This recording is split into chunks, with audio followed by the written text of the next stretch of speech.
ಅಯ್ಯೋ ಪಾಪ ಅಂತ ಹೇಳ್ತೀನಿ, ಬಡವನ ಕಂಡ್ರೆ ಮರುಗ್ತೇನೆ, ನನ್ನ ಕೈಯಲ್ಲಿ ಆಗುವಷ್ಟು ಅಂತಂದರೆ ನನ್ನ ಹತ್ರ ಇದ್ದಷ್ಟು ಕೊಟ್ಟು ಇನ್ನೂ ಹೆಚ್ಚು ಕೊಡೋದಕ್ಕೆ ನಾನು ಇನ್ನೂ ಒಲವು ತೋರಿಸ್ತೇನೆ. Why all the difficulties only for me? ನನಗೆ ಯಾಕೆ ಈ ಕಷ್ಟಗಳು ಅಂತಂದರೆ ಒಳ್ಳೆಯವ್ರಿಗೆ ಇದು ಕಾಲನೇ ಅಲ್ಲ, ಈಗೆಲ್ಲ ಅನಿಸೋದುಂಟು. ಕರಿಗೆ ಅಯ್ಯೋ ಪಾಪ ಅಂತ ನಾವು ಸಹಾಯ ಮಾಡಿದ್ದೇ ಆದರೆ ಅವರ ಪಾಪ ಕರ್ಮಗಳಲ್ಲಿ ಅವ್ರಿಗೆ ಇದ್ದ ಕರ್ಮದಲ್ಲಿ ನಾವೀಗ ಪಾರ್ಟ್ನರ್ ಆದಾಗೆ, ಅಂದರೆ ಅವರಲ್ಲಿ ಶೇರ್ ತೆಗೆದುಕೊಳ್ಬೇಕು. ಒಂದು ವೇಳೆ ನನಗೆ ಸಾಲ ಆಗಬೇಕು ಅಂತಿದ್ರೆ ನಿಮಗೂ ಸಾಲ ಆಗುತ್ತೆ. ಯಾಕೆ ಇದೆಲ್ಲ? ನಮಗೆ ದೇವರು ಸಿಗ್ನಲ್ ಕೊಡ್ತಿದ್ದಾರೆ, ಯೂನಿವರ್ಸ್ ಸಿಗ್ನಲ್ ಕೊಡ್ತಿದೆ. ಅಯ್ಯೋ ಪಾಪ, ಪಾಪ ಅಂತಂದರೆ ಮಹಾ ಒಂದು ಕೆಟ್ಟ ಕೆಲಸ ಮಾಡಿದವ್ರು ಮಾತ್ರ ನಾವು ಪಾಪ ಅಂತ ಹೇಳ್ತೀವಿ. ಒಂದು ವೇಳೆ 1,00,000 ನಂದು ಇನ್ಕಮ್ ಆದರೆ ಪ್ರತಿ ತಿಂಗಳು 10,000 ರೂಪಾಯಿ ದಾನ ಧರ್ಮಕ್ಕಂತ ಬಳಸಲೇಬೇಕು. ಇದು ನಾನು ಹೇಳೋದಲ್ಲ, ಸನಾತನ ಧರ್ಮ ಹೇಳುವಂಥದ್ದು. ಈ ಮಂತ್ರ ವರ್ಕ್ ಆಗಬೇಕು ಅಂತಂದರೆ ನೀವು ಲೆಕ್ಕ ಬರಿಬೇಕು, ಒಂದನೇದು. ಎರಡನೇದು, ನಿಮ್ಮ ಹತ್ರ ಬಜೆಟ್ ಇರಬೇಕು. ನಿಮ್ಮ ತಿಂಗಳಿಗೆ ನಿಮ್ಮ ಮನೆಗೆ ಎಷ್ಟು ಖರ್ಚಾಗುತ್ತೆ ಅದರ ಬಜೆಟ್ ಇರಬೇಕು. ಇವೆಲ್ಲವೂ ಒಂದು ದೈವದ ಒಂದು ಶಬ್ದಗಳು ಗೊತ್ತಿರಲಿ. They have different frequency, different energy. ನಾವು ಸತ್ತೋಗಿರೋಂಥ ಕೆಲವು ಕಣಗಳನ್ನು ಎದ್ದು ಬಡಿದೆಬ್ಬಿಸುತ್ತೆ.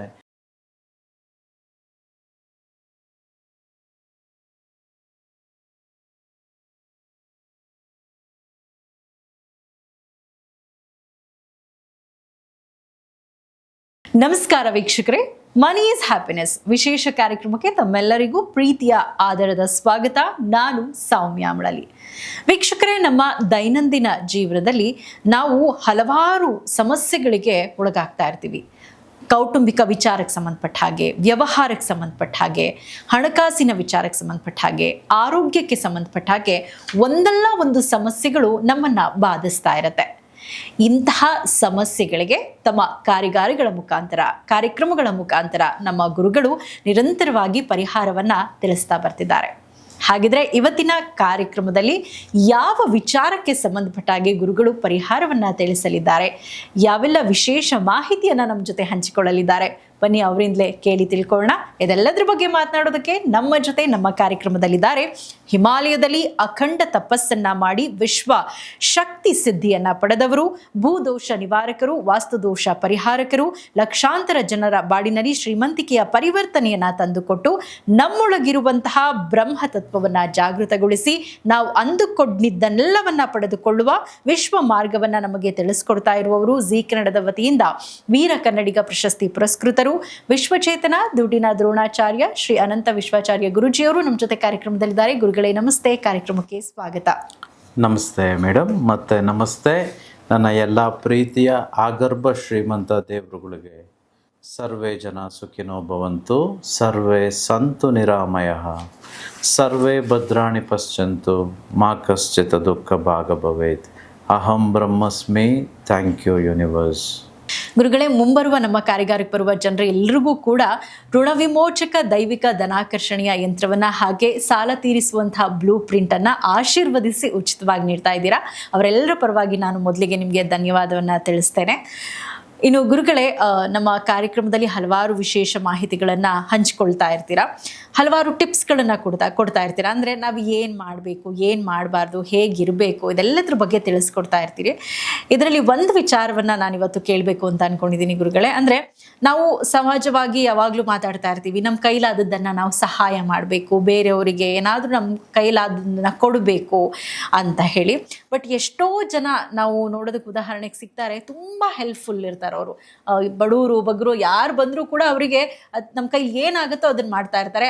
ಆದರೂ ಕೂಡ ಅವರಿಗೆ ಅತಿ ಹೆಚ್ಚು ಸಮಸ್ಯೆಗಳು, ಅತಿ ಸಂಕಷ್ಟಗಳಿಗೆ ಒಳಗಾಗ್ತಾ ಇರ್ತಾರೆ. ಈ ರೀತಿ ಸಮಸ್ಯೆಗಳಿಗೆ ಒಳಗಾಗ್ತಿರ್ತಾರೆ. ಅಂದರೆ ಕೊಡುವವನು ಕೂಡ ಯಾಕೆ ಅತಿ ಹೆಚ್ಚು ಸಂಕಷ್ಟವನ್ನ ಅನುಭವಿಸ್ತಾನೆ ಅನ್ನುವಂಥದ್ದು ಇವತ್ತಿನ ಈ ಕಾರ್ಯಕ್ರಮದ ನನ್ನ ಮೊದಲನೇ ಪ್ರಶ್ನೆ. ಎಷ್ಟು ಅದ್ಭುತವಾಗಿದೆಯಲ್ವ ಈ ಪ್ರಶ್ನೆ. ಆಮೇಲೆ ನಮಗೆ ಅನಿಸುತ್ತೆ, ನಾನು ತುಂಬ ಒಳ್ಳೆಯವನಾಗಿರೋದೇ ಸಮಸ್ಯೆ ಆಗ್ಬಿಡ್ತಾ ಅಲ್ವ? ಇಷ್ಟೆಲ್ಲ ಮಾಡ್ತೀನಿ, ದೇವ್ರಿಗೆ ಕಣ್ಣಿಲ್ವಾ? ಅಯ್ಯೋ ಪಾಪ ಅಂತ ಹೇಳ್ತೀನಿ, ಬಡವನ ಕಂಡ್ರೆ ಮರುಗ್ತೇನೆ, ನನ್ನ ಕೈಯಲ್ಲಿ ಆಗುವಷ್ಟು ಅಂತಂದರೆ ನನ್ನ ಹತ್ರ ಇದ್ದಷ್ಟು ಕೊಟ್ಟು ಇನ್ನೂ ಹೆಚ್ಚು ಕೊಡೋದಕ್ಕೆ ನಾನು ಇನ್ನೂ ಒಲವು ತೋರಿಸ್ತೇನೆ. Why all the difficulties only for me? ನನಗೆ ಯಾಕೆ ಈ ಕಷ್ಟಗಳು ಅಂತಂದರೆ ಒಳ್ಳೆಯವ್ರಿಗೆ ಇದು ಕಾಲನೇ ಅಲ್ಲ, ಈಗೆಲ್ಲ ಅನಿಸೋದುಂಟು. ಅದ್ಭುತವಾದ ಪ್ರಶ್ನೆ.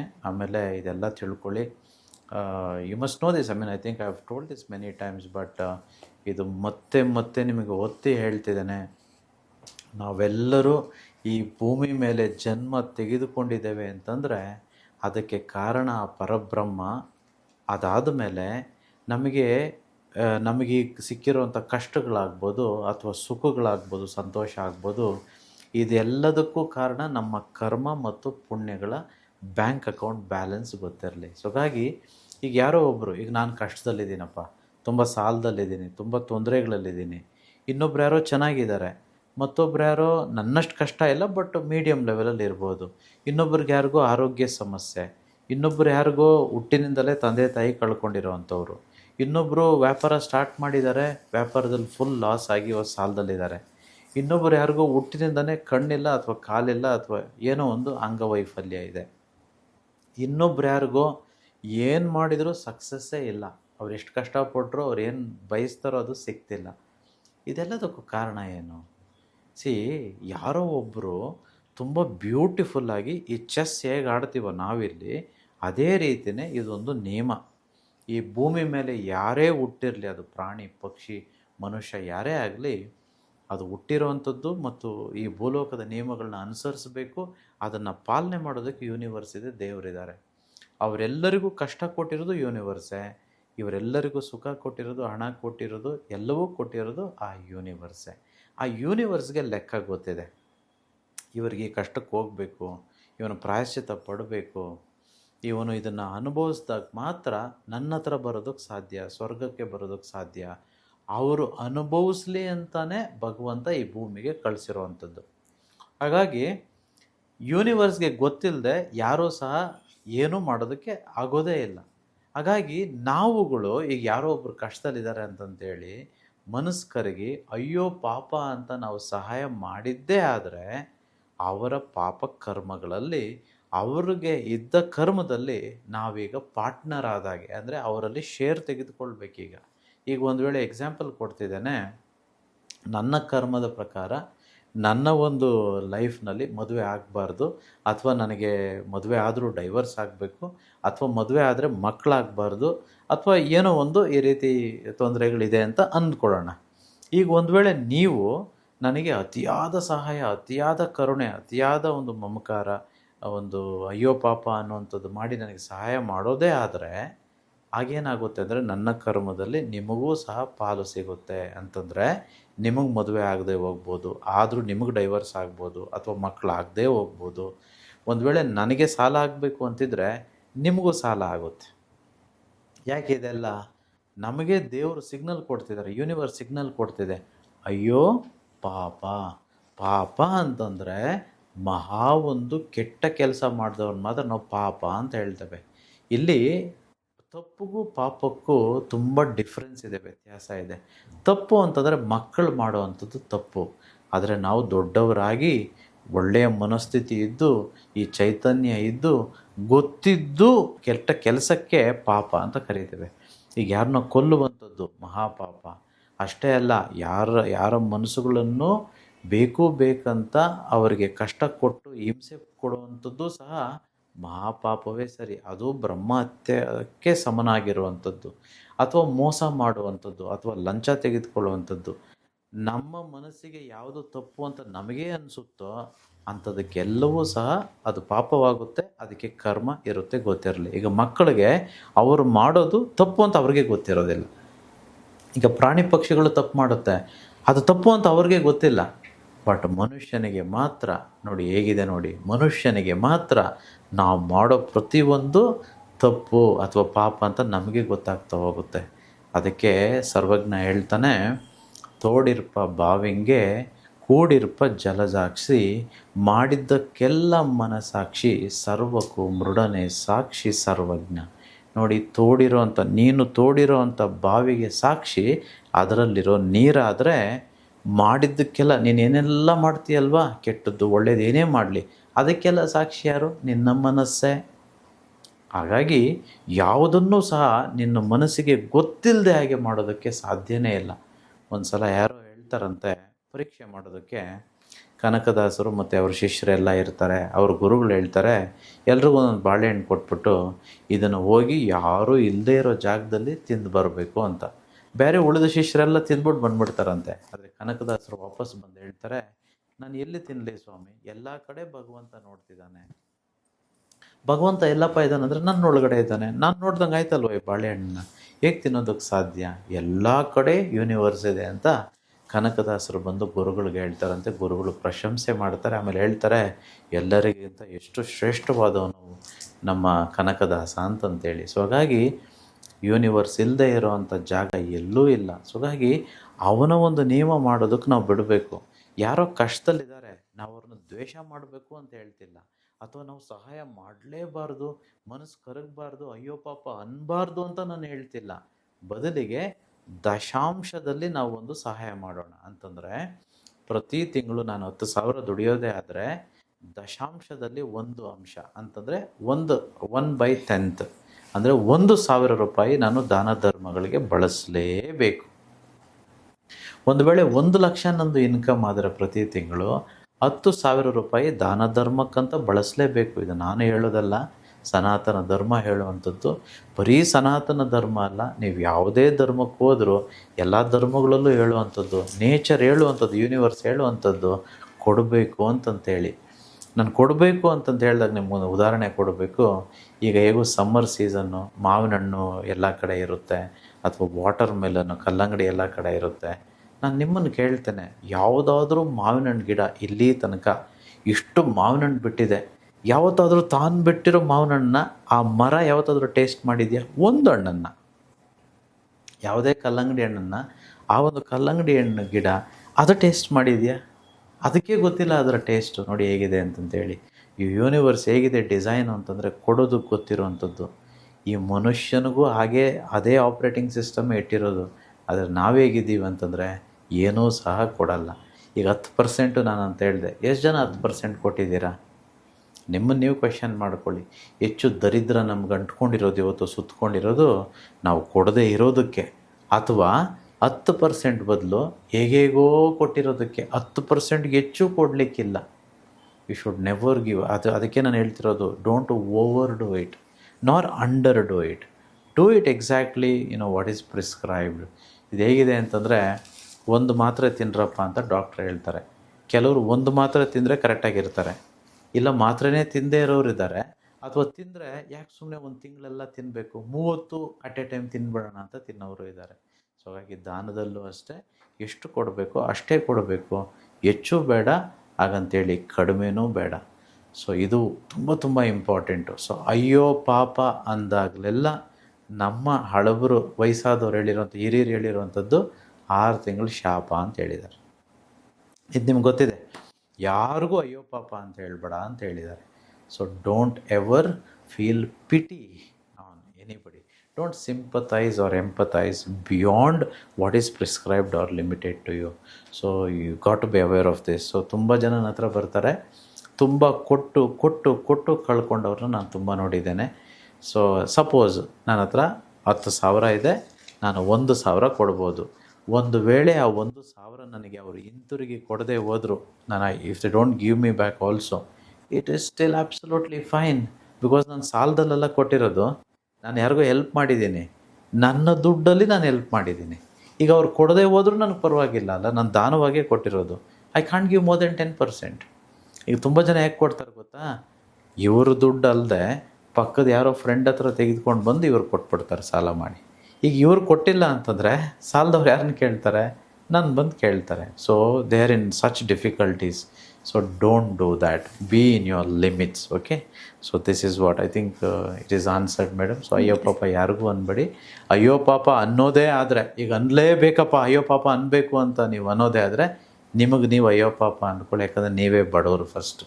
ಎರಡನೇದು, ಹಂಗೂ ಅಯ್ಯೋ ಪಾಪ ಅನ್ಬೇಕು ಅಂತಂದರೆ ನಿಮ್ಮನ್ನು ಬಿಟ್ಟು ನಿಮ್ಮ ಆಧಾರ್ ಕಾರ್ಡಲ್ಲಿ ಯಾರಿದ್ದಾರೆ? ನಿಮ್ಮ ಹೆಂಡ್ತಿ ಇದ್ದಾರಾ? ನಿಮ್ಮ ಮಕ್ಕಳಿದ್ದಾರಾ? ದಯವಿಟ್ಟು ಅವ್ರಿಗೆ ಅಯ್ಯೋ ಪಾಪ ಅಂತೇಳಿ. ಹೋದ್ರೋಗ್ಲಿ, ನನಗೆ ಆಧಾರ್ ಕಾರ್ಡ್ಗಿಂತ ಇನ್ನೂ ಜಾಸ್ತಿ ಅಯ್ಯೋ ಪಾಪ ಅಂತ ನೀವು ಅನ್ಬೇಕು ಅನ್ನೋದಾದರೆ ರೇಷನ್ ಕಾರ್ಡಲ್ಲಿ ಯಾರಿದ್ದಾರೆ? ನಿಮ್ಮ ತಮ್ಮನೋ ಅಕ್ಕನೋ ಯಾರೋ ನಿಮ್ಮ ತಂದೆ ತಾಯಿ, ಇಷ್ಟೇ ಇರೋದಲ್ವಾ? ಇಷ್ಟು ಬಿಟ್ಟರೆ ಇನ್ನು ಯಾರಿಗೂ ಸಹ ಅಯ್ಯೋ ಪಾಪ ಅನ್ನೋದಕ್ಕೆ ಹೋಗಬೇಡಿ. ಅವರೆಲ್ಲರೂ ನಿಮಿತ್ತ ಮಿತ್ತ ಅಷ್ಟೇ. ಅವರ ಪಾಪ ಕರ್ಮಗಳಿಗೆ ಏನೇನು ಸಿಗಬೇಕು ಅದು ಭಗವಂತ ಕೊಡ್ತಿದ್ದಾನೆ. ಅವ್ರಿಗೂ ಮುಕ್ತಿ ಸಿಗುತ್ತೆ, ಯೋಚನೆ ಮಾಡಬೇಡಿ. ಇದು ಟೆಂಪರರಿ. ಈ ಭೂಮಿ ಮೇಲೆ ನಾವೆಲ್ಲ ಬಂದಿರೋದು ಒಂದು ಟೆಂಪರರಿ, ಒಂದು ಟ್ರಿಪ್ ಅಷ್ಟೇ. ಸೊ ಇದೇ ಕಷ್ಟ ಹೆಚ್ಚು ವರ್ಷ ಅಂತೇನೋ ನೀವು ಅಂದ್ಕೊಳಕ್ಕೆ ಹೋಗ್ಬೇಡಿ, ಮರಗಬೇಡಿ ಅಷ್ಟೊಂದು. Think about yourself, feel pity for yourself, because you also need your own support. So before supporting other, support yourself. Yes, ಒಳ್ಳೆತನ ಅತಿಯಾದ್ರೂ ಕೂಡ ಒಳ್ಳೆಯದಲ್ಲ ಅನ್ನೋದನ್ನು ಬಹಳ ಉತ್ತಮವಾದಂಥ ಉದಾಹರಣೆಯೊಂದಿಗೆ ನಮ್ಮ ವೀಕ್ಷಕರಿಗೆ ತಿಳಿಸ್ಕೊಟ್ಟಿದ್ದೀರಾ ಗುರುಜಿ. ಇನ್ನು ಇವತ್ತಿನ ಕಲಿಯುಗದಲ್ಲಿ ಸಾಲ ಅನ್ನುವಂಥದ್ದು ಮನುಷ್ಯನನ್ನು ರಾಕ್ಷಸನ ರೀತಿಯಲ್ಲಿ ಕಾಡ್ತಾ ಇದೆ. ಈ ಸಾಲ ಮತ್ತು ನರಕ ಎರಡೂ ಕೂಡ ಒಂದೇ ಆಗಿದೆ.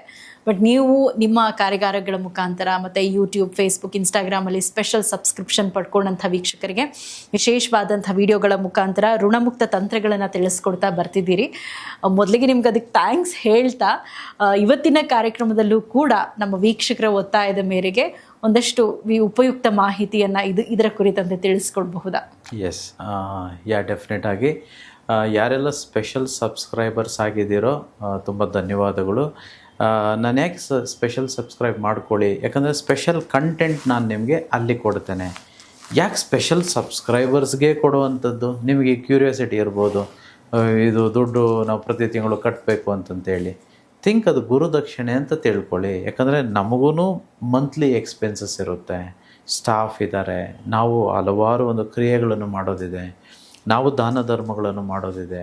ನಾನು ಪ್ರತಿ ತಿಂಗಳು ನೀವು ಹೋಗ್ತಿರಲ್ಲೋ ಗೊತ್ತಿಲ್ಲ, ನಾನು ಗೋಶಾಲೆಗೆ ಹೋಗ್ತೇನೆ, ವೃದ್ಧಾಶ್ರಮಕ್ಕೆ ಹೋಗ್ತೇನೆ, ಅಥವಾ ಪ್ರಕೃತಿಗೆ ಹಲವು ದಾನಗಳನ್ನು ಮಾಡೋದಿದೆ. ನಿಮಗಿದು ಗೊತ್ತಿಲ್ಲ, ನಾನು ಮಾಡ್ತಿದ್ದೇನೆ. ಸೊ ಹಾಗಾಗಿ ನಮಗೂ ಒಂದು ರನ್ನಿಂಗ್ ಎಕ್ಸ್ಪೆನ್ಸಸ್ ಅಂತಿರುತ್ತೆ. ಸೊ ಹಾಗಾಗಿ it is like you are giving to universe ಅಂತ ಅಂದ್ಕೊಳ್ಳಿ. ಈಗ ಸ್ಪೆಷಲ್ ಸಬ್ಸ್ಕ್ರೈಬಾಗಿ ಏನು ನೀವು ಪೇ ಮಾಡ್ತಿದ್ದೀರೋ ಅದು ಗುರುಗಳಿಗೆ ಕೊಡೋ ದಕ್ಷಿಣೆ ಅಂತ ಅಂದ್ಕೊಳ್ಬೋದಲ್ವಾ. So don't think it as an expense, because many times ನಾನು ಹೇಳಿದ್ದೇನೆ, ಈ ಏನು ಗುರುದಕ್ಷಿಣೆ ಅಂತ ಕೊಡ್ತಿರೋ ಅದು ಕೆಲವರು ನಾನ್ ವೆಜಿಟೇರಿಯನ್ ತಿನ್ನೋಂಗಿದ್ರೆ 1 kg ಚಿಕನ್ಗೋ ಮಟನ್ಗೋ ಸಮ ಅಲ್ಲ. ಒಂದು ವೇಳೆ ಯಾರೋ ಕಾಫಿ ಟೀ ಕುಡಿಯೋರಾಗಿದ್ದರೆ ಒಂದು 10 ಕಾಫಿ ಕುಡಿದ್ರೆ ಏನು ರೇಟು ಅಷ್ಟೇ ರೇಟು ಈ ಸ್ಪೆಷಲ್ ಸಬ್ಸ್ಕ್ರಿಪ್ಷನ್ಗೆ. Don't think too much, because this is not an expense. Instead it is an investment on yourself, because you are getting some special content for that. So you must be aware of that. Okay, this is one. Second, ಇದು ವಿಶ್ವತಂತ್ರ ಒಂದು ಮಂತ್ರ ಇದೆ. ಯಾರೆಲ್ಲ ಸಾಲದಲ್ಲಿದ್ದೀರೋ ಅವರು ಬೆಳಿಗ್ಗೆ ಬ್ರಾಹ್ಮಿ ಮುಹೂರ್ತದಲ್ಲಿ ಎದ್ದು ಈ ಮಂತ್ರವನ್ನು 108 ಸಲ ಹೇಳ್ಕೊಳ್ಬೇಕು. ಪ್ರತಿಯೊಬ್ಬರು ಯಾರೆಲ್ಲ ಸಾಲದಲ್ಲಿದ್ದೀರೋ ಅವರು ಪ್ರತಿದಿನವೂ ಬ್ರಾಹ್ಮಿ ಮುಹೂರ್ತದಲ್ಲಿದ್ದು ಈ ಮಂತ್ರವನ್ನು 108 ಸಲ ಜಪಿಸ್ಬೇಕು. ನಾನು ಯಾವ ಮಂತ್ರ ಅಂತ ಹೇಳ್ತೇನೆ, ಅದಕ್ಕೂ ಮುಂಚೆ ಏನೆಲ್ಲ ಮಾಡಬೇಕು ಅಂತ ಹೇಳ್ತೇನೆ. ಈ ಮಂತ್ರ ಕ್ರಿಯೆ ಆಗಬೇಕು ಅಥವಾ ಪುಷ್ಟಿ ತೆಗೆದುಕೊಳ್ಬೇಕು, ಶಕ್ತಿ ಬರಬೇಕು ಮಂತ್ರಕ್ಕೆ ಅನ್ನೋದಾದರೆ ನೀವು ಯೋಚನೆ ಮಾಡಬೇಕು. ಈಗ ಪ್ರತಿದಿನ ನಾನು ಲೆಕ್ಕ ಬರೀತಿದ್ದೀನ, ಇಟ್ ಕುಡ್ ಬಿ ಎನಿಥಿಂಗ್. ಎಷ್ಟು ಇನ್ಕಮ್ ಇದೆಯೋ ಅಷ್ಟು, ಎಷ್ಟು ಎಕ್ಸ್ಪೆನ್ಸ್ ಆಗುತ್ತೋ ಅಷ್ಟು. ಪ್ರತಿದಿನವೂ ಈ ಮಂತ್ರ ವರ್ಕ್ ಆಗಬೇಕು ಅಂತಂದರೆ ನೀವು ಲೆಕ್ಕ ಬರೀಬೇಕು, ಒಂದನೇದು. ಎರಡನೇದು, ನಿಮ್ಮ ಹತ್ರ ಬಜೆಟ್ ಇರಬೇಕು. ನಿಮ್ಮ ತಿಂಗಳಿಗೆ ನಿಮ್ಮ ಮನೆಗೆ ಎಷ್ಟು ಖರ್ಚಾಗುತ್ತೆ ಅದರ ಬಜೆಟ್ ಇರಬೇಕು. ಆ ಬಜೆಟ್ ಎಷ್ಟಿದೆಯೋ ಅಷ್ಟರಲ್ಲೇ ಜೀವನ ಮಾಡೋರಾಗಿರಬೇಕು. ಇವೆರಡೂ ಯಾರು ಮಾಡಿರ್ತೀರೋ ಇದರ ಜೊತೆ ನಿಮ್ಮ ಇನ್ಕಮ್ ಈಗ 50,000ನೋ ಲಕ್ಷನೋ ಅಥವಾ 2 ಲಕ್ಷನೋ ಇರುತ್ತೆ ಅಂದ್ಕೊಳ್ಳಿ. ಹೇಗೆ ಇದನ್ನು ಡಬಲ್ ಮಾಡೋದು ಅಂತ ಯೋಚನೆ ಮಾಡ್ತಿರಬೇಕು. ಅದಕ್ಕೆ ಪೂರಕವಾಗಿ ನೀವು ಕಾರ್ಯಗಳನ್ನು ಮಾಡೋರಾಗಿರಬೇಕು. ಸೊ ಒಂದು ವೇಳೆ ನಿಮ್ಗೆ 1 ಲಕ್ಷ ದುಡಿಮೆ ಇದ್ದರೆ ಹೇಗೆ ಇದನ್ನು 2 ಮಾಡೋದು, 2 ಲಕ್ಷ ಇದ್ದರೆ ಹೇಗೆ ಇದನ್ನು 4 ಲಕ್ಷ ಮಾಡೋದು ಒಳ್ಳೆಯ ರೀತಿಯಲ್ಲಿ. ಇದರ ಬಗ್ಗೆ ಗಮನ ಹರಿಸಿದಾಗ ಮಾತ್ರ ಈ ಮಂತ್ರಕ್ಕೆ ಶಕ್ತಿ ಬರುತ್ತೆ. ಇದು ಏನೋ ಮಾಡದೆ, ಲೆಕ್ಕಾಚಾರ ಇಲ್ಲದೆ, ಬಜೆಟ್ ಇಲ್ಲದೆ, ಅಥವಾ ನಿಮ್ಮ ಇನ್ಕಮ್ನ ಡಬಲ್ ಮಾಡೋ ನೀವು ಆಲೋಚನೆ ಇಲ್ಲದೆ ಬರೀ ಮಂತ್ರ ಹೇಳೋದೇ ಆದರೆ ಏನು ಪ್ರಯೋಜನ ಇಲ್ಲ, ಗೊತ್ತಿರಲಿ. ಸೊ ಈ ಮಂತ್ರಕ್ಕೆ ಶಕ್ತಿ ಇದೆ, ಪ್ರೊವೈಡೆಡ್ ಇದನ್ನು ಮಾಡಿದಾಗ ಮಾತ್ರ. ಓಕೆ, ಮಂತ್ರ ಈ ರೀತಿ ಜಪಿಸ್ಬೇಕು. ಬ್ರಾಹ್ಮಿ ಮುಹೂರ್ತದಲ್ಲಿ ಹೇಳ್ತೇವೆ, ಎದ್ದು ಸ್ನಾನ ಮಾಡ್ತೇವೆ.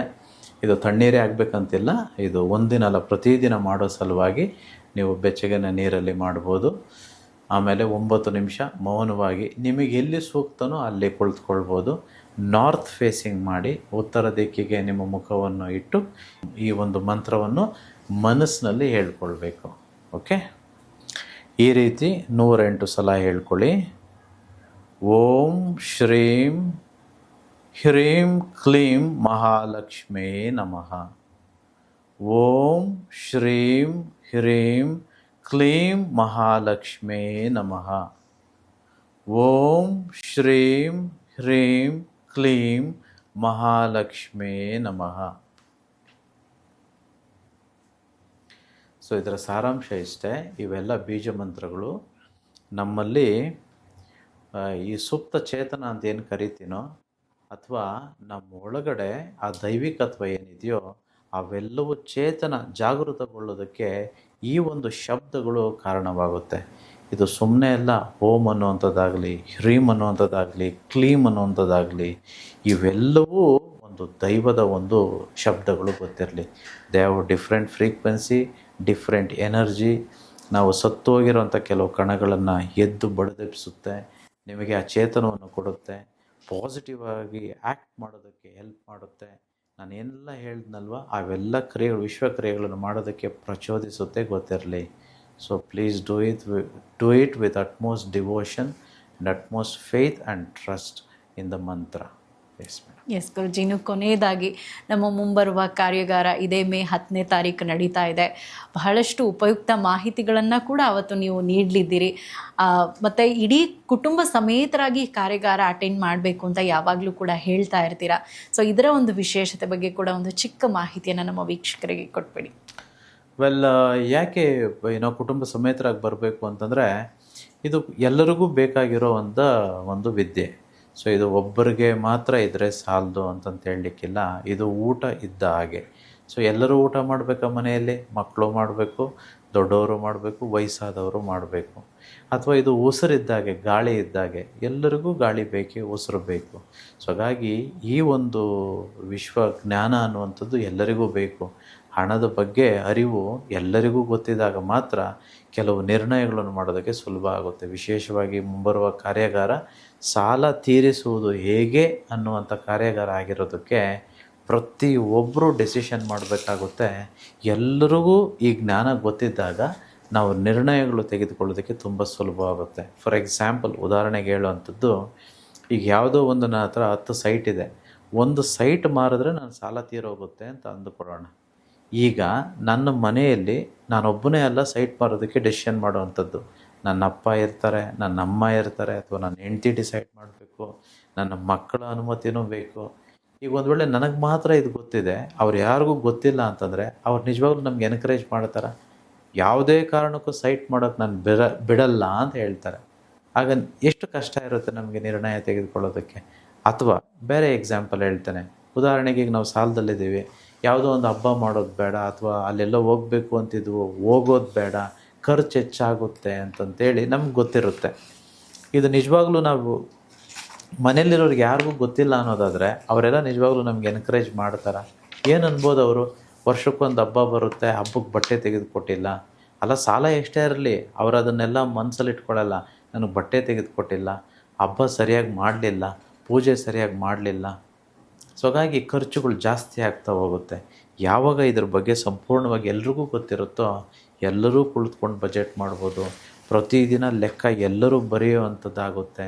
ಅಥವಾ ವಿಶ್ವ ಕ್ರಿಯೆಗಳು ನಾನು ಹೇಳ್ತೀನೋ ಅದನ್ನೆಲ್ಲವನ್ನು ಸಂಪೂರ್ಣವಾಗಿ ಮಾಡೋದಕ್ಕೆ ಆಗುವಂಥದ್ದು ಅವಾಗ ಮಾತ್ರ. ಸೊ ಹಾಗಾಗಿ ಗಂಡ, ಹೆಂಡತಿ, ಮಕ್ಕಳು ಎಲ್ಲರೂ ಈ ಜ್ಞಾನವನ್ನು ಪಡೆದುಕೊಂಡ್ರೆ ತುಂಬ ಸುಲಭ ಆಗುತ್ತೆ ಸಾಲ ತೀರಿಸೋದಕ್ಕೆ. ಮೊದಲನೇ ವಿಶೇಷತೆ, ಇದೇ ಮೊದಲನೇ ಬಾರಿಗೆ ಸಾಲ ಇರೋರಿಗೆ ಈ ಯಂತ್ರವನ್ನು ಕೊಡುವಂಥದ್ದು. ಋಣ ವಿಮೋಚಕ ದೈವಿಕ ಧನಾಕರ್ಷಣೆ ಯಂತ್ರ. ಎಲ್ಲರೂ ಪಡೆದುಕೊಳ್ಳಿ. ಆಮೇಲೆ ಪಡೆದುಕೊಂಡು ನಾನು ಕ್ಲಾಸ್ನಲ್ಲಿ ಹೇಳಿಕೊಡುವ ಸಾಲ ತೀರಿಸುವ ಬ್ಲೂ ಪ್ರಿಂಟನ್ನು ಯಾರು ಪಾಲಿಸ್ತಾರೋ ಅವರೆಲ್ಲರೂ ಸಾಲ ಮುಕ್ತರಾಗ್ತಾರೆ. ಇದು 100% ಗ್ಯಾರಂಟಿ. ನಾನೇ 100% ಗ್ಯಾರಂಟಿ ಅಂತ ಹೇಳ್ತಿದ್ದೀನಿ. ನಿಮಗೆ ಯಾವುದೇ ಸಾಲ ಇರಲಿ, ಅದು ಹೇಗೆ ಆಗಿರಲಿ, ಸಂಪೂರ್ಣವಾಗಿ ಋಣಮುಕ್ತಿಯಾಗುತ್ತೆ. ನಾನು ಹೇಳಿಕೊಡುವ ಹಾಗೆ ನೀವು ಪಾಲಿಸಿ ನಡೆದಾಗ ಮಾತ್ರ. ಬರಬೇಕಂತಂದರೆ ನೀವು ಕಡ್ಡಾಯವಾಗಿ ಹಳದಿ ವಸ್ತ್ರ ಧರಿಸಿ ಬರಬೇಕು. 1 ಮೊಳ ಹಳದಿ ಬಣ್ಣದ ದಾರ ತೆಗೆದುಕೊಂಡು ಬರಬೇಕು. 3 ಅರಿಶಿಣ ಕೊಂಬನ್ನು ತೆಗೆದುಕೊಂಡು ಬರಬೇಕು, ಹಾಗೂ 3 ನಿಂಬೆಹಣ್ಣು. ಹಾಗೆ ಜೊತೆಯಲ್ಲಿ ನಿಮ್ಮ ಎಲ್ಲ ಸಾಲಗಳನ್ನು ಹಳದಿ ಕಲರ್ ಪೇಪರ್ನ ಮೇಲೆ ಬ್ಲ್ಯಾಕ್ ಕಲರ್ ಪೆನ್ನಲ್ಲಿ ಬರೆದುಕೊಂಡು ಬನ್ನಿ. ಇನ್ನಿತರೆ ಸಮಸ್ಯೆಗಳೇನಾದರೂ ಇದ್ದರೆ ಸಾಲವನ್ನು ಹೊರತುಪಡಿಸಿ ಅದನ್ನು ಬಿಳಿ ಕಲರ್ ಪೇಪರ್ನ ಮೇಲೆ ಬ್ಲೂ ಕಲರ್ ಪೆನ್ನಲ್ಲಿ ಬರೆದುಕೊಂಡು ಬನ್ನಿ. ನಂಬಿಕೆ ಇರಲಿ, ಬದುಕು ಸಂಪೂರ್ಣವಾಗಿ ಬದಲಾಗುತ್ತೆ ಈ ಕಾರ್ಯಾಗಾರದ ಮುಖಾಂತರ. ಎರಡನೇ ವಿಶೇಷತೆ, ಮಕ್ಕಳ ಉಜ್ವಲ ಭವಿಷ್ಯಕ್ಕಾಗಿ ವಿಶೇಷ ಸಂಕಲ್ಪ.